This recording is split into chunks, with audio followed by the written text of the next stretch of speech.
Alhamdulillah wassalatu wassalamu ala Rasulillah wa ala alihi wa sahbihi wa man tabi'ahu wa mawalah. Rabbi shrah li sadri wa yassir li amri wa hlul 'uqdatam min lisani yafqahu qawli. Yang saya hormati, dimuliakan Allah, keluarga besar Rumah Sakit Budi Kemuliaan dan keluarga besar Ikatan Dokter Indonesia, tak dapat saya sebut satu persatu. Insyaallah kita semua dimuliakan Allah Subhanahu wa taala. Amin ya rabbal alamin. Beberapa hari yang lalu ada orang pesan ke saya, kata dia, Ustadz, nanti kalau sudah selesai S3 tolong jangan ditulis namanya Dr. Abdul Somad, karena kita ini orang kampung. Orang kampung tak bisa membedakan mana doktor mana dokter. Nanti Ustadz tulis nama dokter, mereka minta suntik.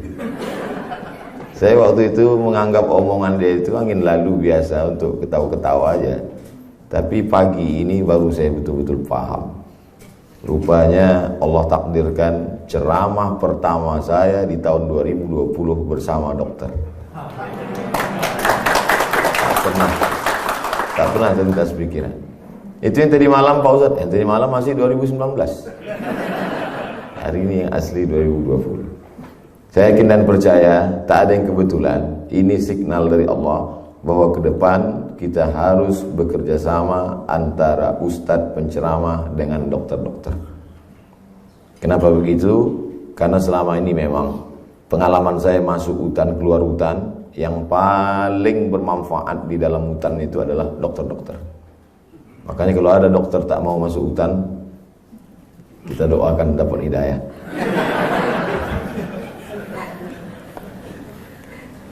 Tadi malam tausiah dikasih baju sama orang Batam, gambarnya ikan besar, ikan marlin namanya.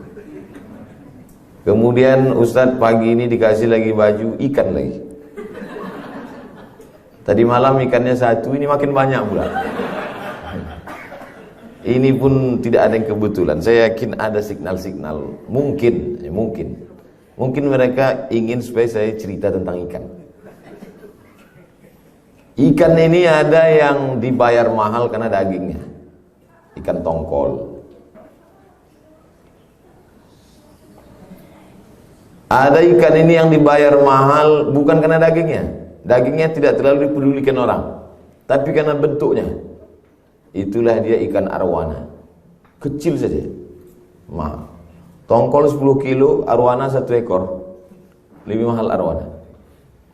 Ada pula ikan ini dagingnya orang tak begitu suka, tapi yang dicari orang siripnya, ikan hiu. Ada pula orang tidak terlalu peduli dengan bentuknya, tak peduli dengan siripnya, tapi orang merasa kalau punya ikan ini rezeki bisa berdatangan, karena dianggap ini ikan yang hoki. Apa maknanya? Bahwa begitu juga dengan profesi ini. Ada orang yang profesinya berat. Dari mulai terbit matahari sampai tenggelam matahari memukul martil besi, tapi duit tak dapat begitu banyak. Beda dengan dokter. Dokter itu martilnya kecil aja.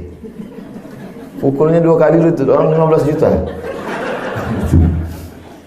Jadi kalau diumpamakan ikan, dokter ini ikan arwana. Ikan arwana. Ikan lain, ikan toman itu pontang-panting mencari makan. Ikan arwana ini enggak, lari kili, datang ulat Jerman. Itu enak. Ikan arwana ini memang dikondisikan dia. Setengah mati ikan toman, ikan patin, ikan lele berdoa mau jadi ikan arwana, tak bisa. Maka dokter-dokter yang sudah jadi ikan arwana, bersyukurlah kepada Allah. Kalau ada ikan arwana tak juga bersyukur, matikan listriknya. Karena dia hidupnya bergantung pada listrik. Dalam ceramah Ustaz.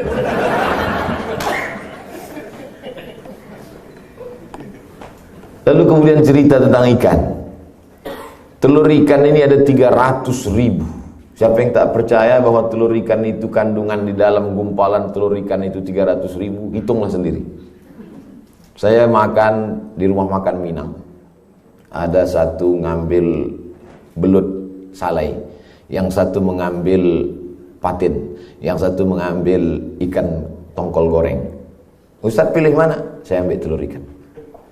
Kenapa Ustaz pilih itu? Kalian makan 1-2 ekor, saya 100 ekor saya makan.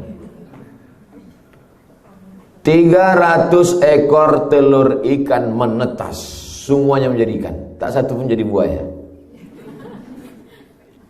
Lalu kemudian 300 ekor ikan itu keluar di perairan Batam. Kebetulan ikan laut. Tapi satu telur ikan itu tertulis di telur ikan itu. Tertulis di situ, Abdul Somad. Ada tertulis di dekat ekornya itu, UAS. Ikan itu punya saya. Dijaring sama orang Batam, tak masuk jaring karena bukan punya dia. Dipancing sama orang Pulau Bintan, tak mau dia makan pancing. Kata kawannya, tak kau makan? Enggak, aku menunggu Abdul Somad. Karena ditakdirkan di Lauhul Mahfuz itu memang punya saya. Tiba-tiba belanjalah istri pejabat Kepulauan Riau. Istri pejabat itu kalau belanja, tasnya di sini, tangannya gini kan. Berapa gitu. Pokoknya kalau untuk ukuran duit saya taklah sanggup saya membeli ikan itu, mahal. Ikan apa yang mahal di Batam? Lingkis. Saya mendengarnya pun baru sekali nih. Ikan mahal.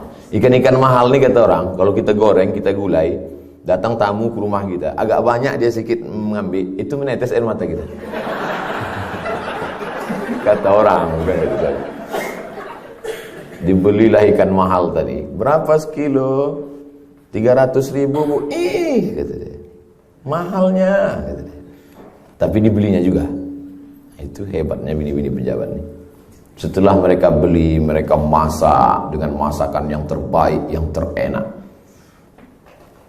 Dipancing sama tukang pancing ikan tadi. Menangkap. Sampai di rumah, mau dipotong sama istrinya.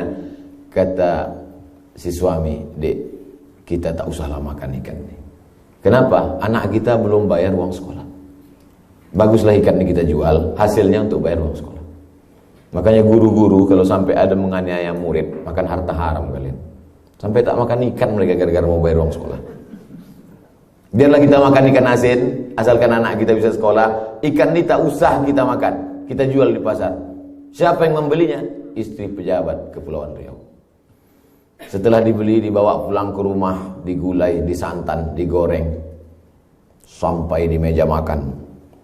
Begitu mau dimakan, tidak pula pejabat itu yang makan duluan. Siapa yang makan duluan? Tentu kalau sudah duduk bersama Ustaz, pasti mereka silakan, Ustaz.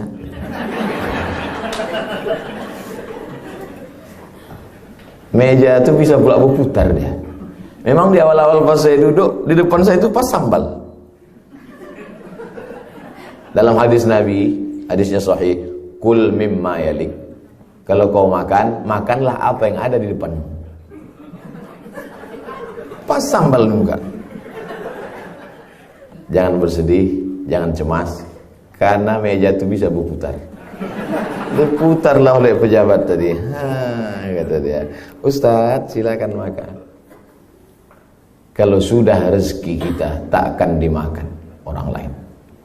Itulah makna ungkapan rezeki musang tak akan dimakan harimau. Kalaulah rezeki musang dimakan harimau, sudah lama musang itu punah. Tapi sampai hari ini musang tetap ada.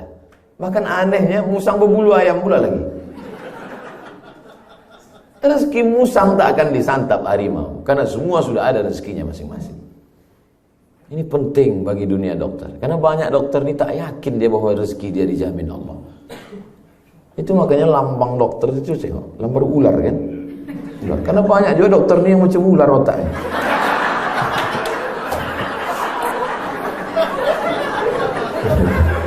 Mau melilit aja dia. Tapi yang di Batam ini baik. Simbol ini adalah bisa. Bisa, berbisa ini ular. Tapi begitu dia masuk ke ID, sering pengajian, berubah menjadi penawar dan obat-obat. Begitu caranya biar supaya kita tak dibully ini. Bapak Ibu yang dimuliakan Allah Subhanahu wa taala. Itulah makna ungkapan Al-Imam Al-Hasan Al-Basri dari kalangan tabi'in. Nabi yang hidup sama Nabi, sahabat Nabi. Setelah sahabat Nabi tabi'in. Apa kata tabi'in Imam Hasan Al-Basri? Alimtu anna rizqi la ya'khudhuhu ghairi fatma'anna qalbi. Aku tahu rezekiku tak akan mungkin diambil orang, hatiku pun menjadi tenang. Pak dokter, Bu dokter, rezekimu tak akan diambil orang, tenanglah engkau. Kadang Pak dokternya sudah tenang, sudah sering ngaji. Cuman bini dokter nih.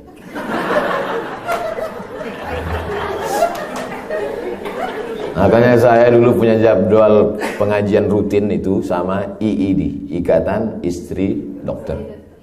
Ada rutin. Suaminya saya berteman dengan bapak-bapak ID dan ibu-ibu dokter. Saya ajak pengajian selalu. Ibu-ibu dokter harus banyak kita diprihatin. Jangan sering belanja tas kulit. Jangan shopping jalan-jalan ke luar negeri. Pikirkan.